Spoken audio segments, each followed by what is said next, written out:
Oi, pessoal, bem-vindos mais uma vez.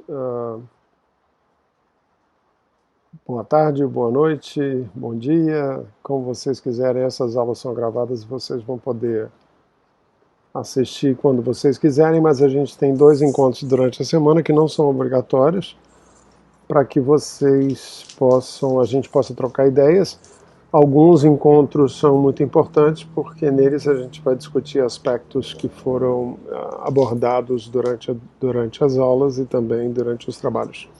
Então, bem-vindos à Biologia Histórica, mais uma vez 2020, nessa situação que a gente se encontra atualmente. E eu continuo com a brincadeira de perguntar por que vocês acham que o panda está ali em cima. E não é porque ele é bonitinho.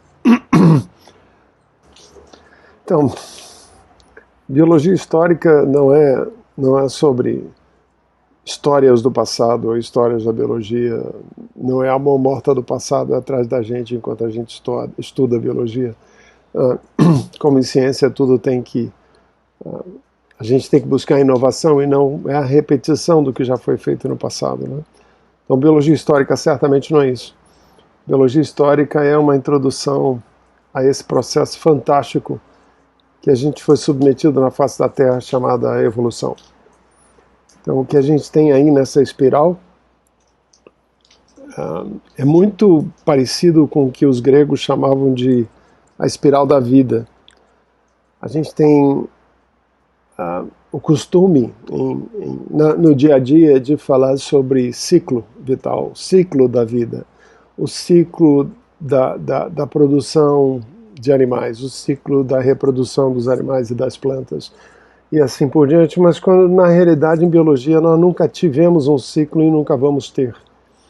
Porque as coisas não se repetem absolutamente iguais, porque a cada processo de evolução, a cada processo de reprodução, a cada ciclo, a gente tem uma mudança. Portanto, o ciclo nunca se fecha. E o ciclo fica mais parecido com uma espiral, que aqui está representando a evolução da biosfera desse planeta desde 4 bilhões de anos atrás. Na realidade, desde 4,6 bilhões de anos atrás para o planeta em si, mas cerca de 4 bilhões de anos atrás, ou 3,8 bilhões de anos atrás, para a evolução da vida no planeta. Então, jamais nós tivemos uma repetição nesse planeta, em qualquer ciclo que seja, ciclo anual, ciclo de décadas, ciclo de centenas de anos, ou milhares de anos, ou milhões de anos. O planeta vem mudando ao longo desse processo. E tudo desse planeta, tudo que se relaciona com a vida nesse planeta, tudo associado à biologia desse planeta, apareceu, surgiu e evoluiu. E, portanto, a disciplina da evolução é uma disciplina que mais sintetiza biologia no planeta Terra. Então, esse é o objetivo dessa disciplina. E a gente não espera que vocês saiam daqui experts em evolução, tem várias outras disciplinas no curso de ciência biológica e também nos demais cursos que vocês vão fazer ao longo da vida, em pós-graduação e assim por diante, que vão permitir que vocês se aprofundem mais ou não em evolução. Mas a verdade é que qualquer área da biologia que vocês forem estudar vai ser permeada pela evolução, vai ser permeada por processos e por eventos que aconteceram no passado. Então, por mais que você não queira e não aceite trabalhar com o conceito de evolução, você vai sim estar trabalhando com o conceito de evolução, porque nada nesse planeta, absolutamente nada nesse planeta associado com biologia, essa é a nossa posição atual, pode ser explicada se não sob a luz da evolução. Então, biologia histórica lida com dois processos que são muito diferentes, muito difíceis de separar, que é microevolução e macroevolução. Processos microevolutivos são processos que ocorrem em curto espaço de tempo, são processos reversíveis. Por exemplo, associados à mudança de frequência alélica, associada a processos de seleção natural e assim por diante, são coisas que a gente vai falar principalmente nessa primeira parte da disciplina. Macroevolução já é padrão, são os padrões que a gente observa na biosfera hoje. Padrão de distribuição, padrão de relacionamento filogenético, padrão de diversificação. Quando as espécies entram num novo ambiente, ela pode diversificar e explorar os diferentes recursos disponíveis naquele ambiente e assim por diante. Então são conceitos que a gente vai ver ao longo do tempo. Mas principalmente a gente está interessado no relacionamento das espécies viventes hoje no planeta e também do passado, se a gente consegue informação sobre essas espécies. Como é que nós chegamos onde chegamos, que processos e eventos produziram isso que a gente está vendo aqui. A gente tem que lembrar que esse é um planeta profundamente instável, né? Vocês vão ver um filme sobre isso, e toda a vida desse planeta foi submetida a essa instabilidade do planeta. E mesmo assim, né, a gente tem nesse planeta cerca de algo em torno entre 10 milhões a 100 milhões de espécies. E isso representa apenas 1% daquilo que já passou pelo planeta.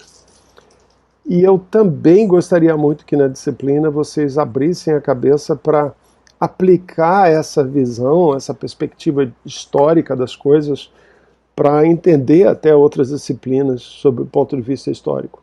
Então, se vocês fizerem bioquímica, por exemplo, a bioquímica vai mostrar para vocês uma série de reações, uma série de processos metabólicos e assim por diante, que são o resultado do processo de evolução, né? São elementos que evoluíram e que se incorporaram para formar um metabolismo específico. Então, muitas vezes, por exemplo, no metabolismo do açúcar, você encontra na glicólise ou glicólise, né? Glicólise e outros processos bioquímicos, vocês encontram elementos desse metabolismo, pedaços desse metabolismo, com funções não associadas à função que você observa em alguns grupos de animais. Por exemplo, a glicólise pode estar associada à respiração celular, né? Mas em alguns casos a espécie não é aeróbica, ela é anaeróbica. Então, de repente, não está ligado diretamente a isso. Então, a gente tem que entender que tudo que a gente tem, toda essa engrenagem que funciona aparentemente tão bem hoje, e ela realmente não funciona muito bem, a gente vai falar sobre isso, ela evoluiu em momentos diferentes, mas acumulou ao longo de 4 bilhões de anos de evolução, né? Ao longo desses 4 bilhões de anos de evolução, a gente teve um aumento de complexidade de metabolismo, de processos metabólicos e de estrutura corporal, de organização de comunidade, de organização de população, de relacionamento entre indivíduos e assim por diante. E isso faz parte do processo de evolução que a gente quer entender aqui. Então a gente precisa de entender parentescos exatamente para isso, né? A gente está estudando, a princípio, a relação de ancestral descendente, a relação de parentesco entre espécies, né? Mas a gente podia fazer a mesma coisa com todos vocês dentro dessa sala. Hoje você sabe que fazer um exame de DNA é uma coisa bastante rápida e rapidamente eu detecto a tua ancestralidade, eu posso detectar qual de vocês são relacionados entre si e qual é o grau de relacionamento entre vocês. Quando eu tenho essa informação, eu posso até antecipar coisas, eu posso prever coisas, né? A gente sabe que existem vários fatores, vários fenótipos que são decorrentes da expressão genotípica presente no genoma das pessoas. Se o genoma é um genoma próximo, essas pessoas vão ter características morfológicas, comportamentais e várias outras características parecidas, né? Então é possível antecipar algo, né? É algo tipo fulaninha na família é parecida com a avó materna, né? Ela tem as mesmas feições, tem feições parecidas, ou mesmo gestos estranhos, né? Gestos parecidos. Vocês já viram falar isso sendo falado em diferentes famílias com toda certeza, né? Você fala igual ao teu pai, você fala igual ao teu avô. Quando você fala, me lembra o teu irmão, coisas desse tipo. Então isso dá informação para a gente sobre a história. A gente vai ver como isso pode ser útil não apenas para recuperar a história, mas também para antecipar coisas que podem acontecer daqui para frente. E essa disciplina, eu espero, comece a plantar essa sementinha para a gente poder explorar isso no futuro. E aí a gente vai praticamente sintetizar a disciplina com a palavra desse geneticista envolvido no desenvolvimento da nova síntese, que foi a integração da teoria de evolução de Charles Darwin com a genética que foram desenvolvidas no mesmo período, mas independentes e sem conexão. Então, na década de 40, aproximadamente, alguns pesquisadores entenderam que entender a evolução sob a perspectiva genética era fundamental, e eles criaram uma coisa chamada nova síntese ou neodarwinismo. A gente hoje está voltando um pouquinho para o darwinismo, a gente vai ver isso um pouco mais. A genética é sim importante, sem dúvida nenhuma, a gente só não sabe tanto sobre a genética quanto a gente gostaria de saber, mas existe algo mais além disso, não é só uma sequência de nucleotídeos no DNA que vai fazer a diferença para a evolução das espécies. A gente vai falar um monte sobre isso. E, de novo, né? 3,5 bilhões, 4 bilhões de anos de evolução, isso determinou a evolução morfológica, comportamental, determinou associações de espécies de uma comunidade, determinou a evolução molecular, determinou o comportamento fisiológico, determinou bioquímica, o que vocês quiserem do sistema biológico. E se a gente lembrar que o sistema biológico influenciou esse planeta, e a gente vai falar um pouquinho sobre isso, a gente também, o sistema biológico e a evolução também moldou o planeta Terra do jeito que o planeta Terra é.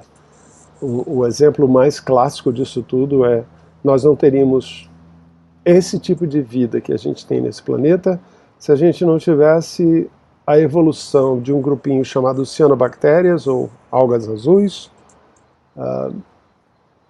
que no passado aprenderam a usar a luz solar para desenvolver matéria orgânica. E no meio do caminho produzir oxigênio, que tornou-se cada vez mais abundante no planeta e mudou a feição desse planeta. A gente vai ver isso, principalmente nas últimas aulas. Mas antes de tudo, olha só, a análise histórica da biologia torna ela muito mais interessante, ela é muito menos decoreba, você passa a não decorar tanto mais. Né? Por exemplo, o nematóide tem uma cutícula e ele é filogeneticamente próximo ao artrópodes, que também tem cutícula. Então eles compartilham cutícula não porque as cutículas evoluíram independentemente, mas porque eles são descendentes de um ancestral em comum onde a cutícula apareceu pela primeira vez. Então, vários cenários como esses. Né? Por que a gente estuda, por exemplo, psicólogos estudam o comportamento de chimpanzés para entender o comportamento humano? Porque nós temos um ancestral em comum com os chimpanzés e com outros primatas. E que o comportamento do chimpanzé é transmitido de geração para geração e também é transmitido do ancestral em comum para o chimpanzé e para a espécie humana. Né? E a gente consegue entender um pouquinho mais do nosso comportamento entendendo o chimpanzé. Isso é muito legal. Orienta a tomada de decisões. A gente vai ver que nesse momento a gente tem que tomar decisões que são decisões bastante sérias, especialmente relacionadas a enfermidades emergentes, a mudanças climáticas, a globalização da espécie humana e assim por diante. Vamos discutir sobre isso. E permite direcionar pesquisa com base em fundamentos robustos. Né? Se tem alguma coisa que sintetiza biologia nesse planeta, é a evolução. Então, nessa disciplina, a gente vai ver um pouco de evolução, a parte teórica, a gente tem ferramentas básicas para reconstrução e para ver a evolução, para ver as coisas, como as coisas apareceram no passado. A gente vai ter alguma coisa sobre ferramentas mais aplicadas também. Eu posso ter uma relação filogenética e eu quero saber aonde aquela espécie originou e como é que ela se distribui atualmente através de ferramentas mais complexas. Então, vamos falar sobre a evolução dos grandes grupos, especialmente em relação a eventos que aconteceram no planeta, que é a segunda parte. E a gente vai ter uma visão geral de metodologias históricas diversas, como Evil Devil, Barcode e assim por diante. Então, a disciplina é uma disciplina de descobrimento, por isso ela está no primeiro ano. Ela pode ser complicada para muitos, mas ela não é impossível de se entender, e ela é profundamente importante, e para mim, na minha opinião, profundamente importante estar na primeira aula, no primeiro ano de biologia. Então, gente, eu vou terminar por aqui. Eu tive que ligar porque já está escurecendo, e a luz do monitor aqui do lado, que permite que vocês vejam metade da minha cara. Assistam a próxima aula, ela faz parte desse conjunto de aulas da nossa primeira semana, e até a próxima. E lembrem-se, o link da página está lá em cima. Bye, bye.